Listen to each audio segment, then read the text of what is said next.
Aujourd'hui, on va parler d'un sujet sérieux. Les mains qui gèlent en hiver. Oui, toi qui te reconnais. Toi qui arrives à destination mais qui dois tapoter ton code de carte bleue avec le nez. Toi qui sens plus tes doigts depuis décembre 2018. Alors j'ai cherché la solution. Je suis tombé sur un truc. Les Hide Iron.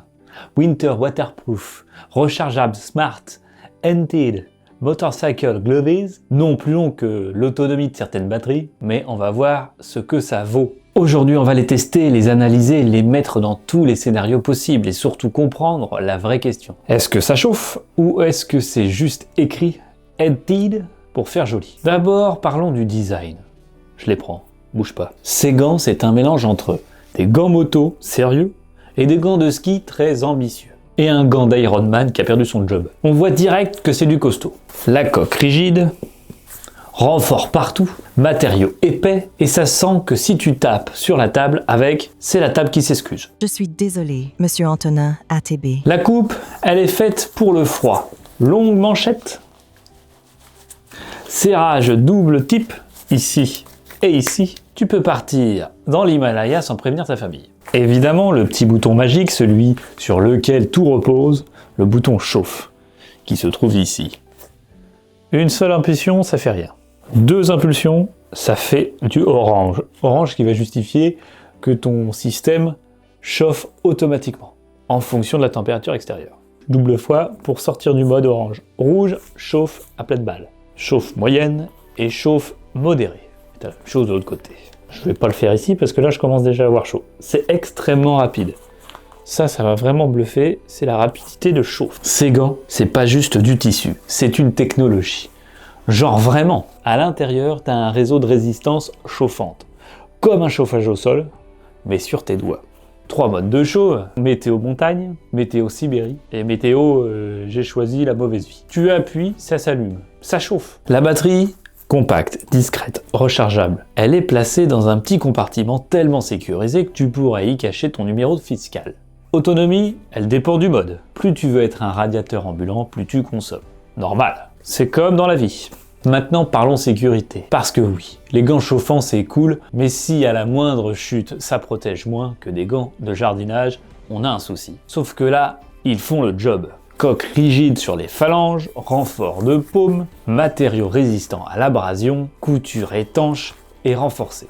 Et même une zone tactile pour utiliser ton téléphone. Oui, parce que c'est intéressant et important de faire un selfie quand tu roules ou quand t'es dans la neige. Le vrai truc qui m'a impressionné, c'est la sensation de protection qui n'a pas disparu à cause du système chauffant. Souvent, les gants chauffants sont mous, ou trop épais, ou pas assez protégés.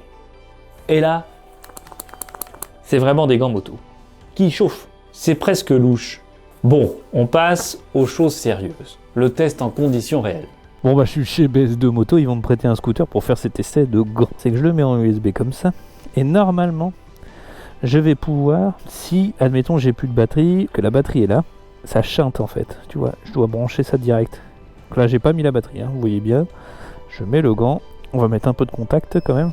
Donc là, si je reste appuyé, est-ce que ça marche? Ouais, regarde. Et donc, en pratique, est-ce qu'on peut faire les deux?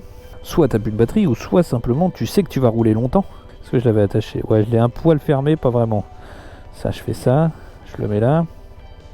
Peut-être mettre un peu moins chaud, parce que là c'est vraiment très chaud, je vais le mettre en bleu. C'est la température la plus basse, le bleu.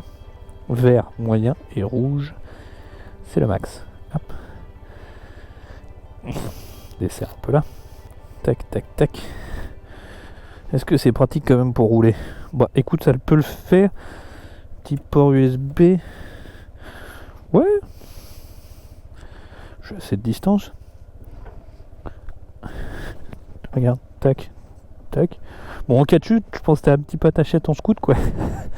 Mettons des deux côtés. J'ai le bleu-bleu de chaque côté.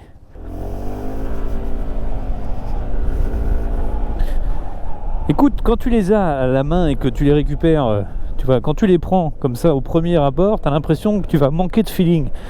Qui sont très épais, très gros. Et en fait, bah, tu vois, là, j'ai pas de difficulté si j'avais besoin d'embrayer. Bon, là, je freine, mais d'embrayer, aucun souci. Les commodos, on arrive à les atteindre aussi. Non, ça fait le boulot. C'est confort aussi, hein, là, d'avoir... Je vous avoue qu'il fait doux aujourd'hui. Mais ça reste très confortable parce que là j'ai un peu froid au guibole et j'ai pas du tout froid aux mains. Ils sont étanches. Hop là.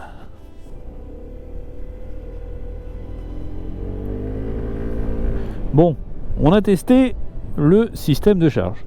J'aimerais bien quand même me dire, faut pas oublier de se détacher pour partir. Bon, il y a un côté, je pense, au début, j'ai douté de ce truc-là, mais j'avoue que ça marche. Et c'est pas si mal de pouvoir charger ses gants. Enfin, c'est pas les charger, parce que c'est les alimenter. Ça charge pas les batteries. Les batteries, elles sont, tu vois, ça enlève le câble pour charger les batteries. Est-ce que vous m'avez compris? Je me répète. Oh, j'ai plus mouillé maintenant. Bah, super, merci. Ah bah on s'abonne hein, parce que là dis donc, pour un test de si bonne qualité, et regardez, je vous remontre, comme j'ai utilisé ce petit câble qui est l'alimentation pour tout le système de chauffe, je l'ai retiré de la batterie. Donc si je veux que ça fonctionne, il faut que je le mette sur la batterie. Donc ce câble là USB, ce n'est pas un système de charge de batterie, mais c'est un système d'alimentation des gants. Dès que tu le débranches, dès que tu n'as plus d'alimentation sur le scooter, ça ne fonctionne plus. Voilà, si vous voulez avoir le détail des choses de la vie. Ouais. C'est vraiment très rapide la chauffe. 3 secondes, c'est vraiment le cas. Et là, je le sens. Ce qui est bien aussi, c'est que je l'ai sur la totalité des doigts. Je ne l'ai pas que sur certaines zones. Je l'ai vraiment sur la main entière. Oh ben on va aller rentrer vite, j'ai pas envie de prendre de l'eau sur la tête, je suis pas équipé contre la pluie. Sortir la batterie, la charger et la remettre. Aucun problème, c'est simple, rapide, pas de prise de tête. Rien n'est parfait, même pas les gants MG7501H. Point faible, la batterie qui peut manquer un peu d'autonomie et de puissance si tu roules 3 heures en mode volcan. Gants un peu épais pour ceux qui veulent de l'hyper précision. Bouton pas hyper accessible pour certains blousons. Mais honnêtement, rien de rédhibitoire. Ce sont des gants de moto vraiment chauffants. Une bonne autonomie, une super protection, une vraie étanchéité, un confort d'hiver excellent et un rapport qualité-prix solide. Si tu roules en hiver, si t'en as marre de perdre tes doigts, si tu veux garder la précision sur les commandes et si tu veux finir ton trajet sans pleurer intérieurement, c'est probablement l'un des meilleurs compromis chauffants du marché. Dites-moi en commentaire, vous êtes plutôt team gants chauffants ou je serre les dents et je pleure dans mon casque. On se dit à très bientôt, c'était Antonin ATB. Ciao.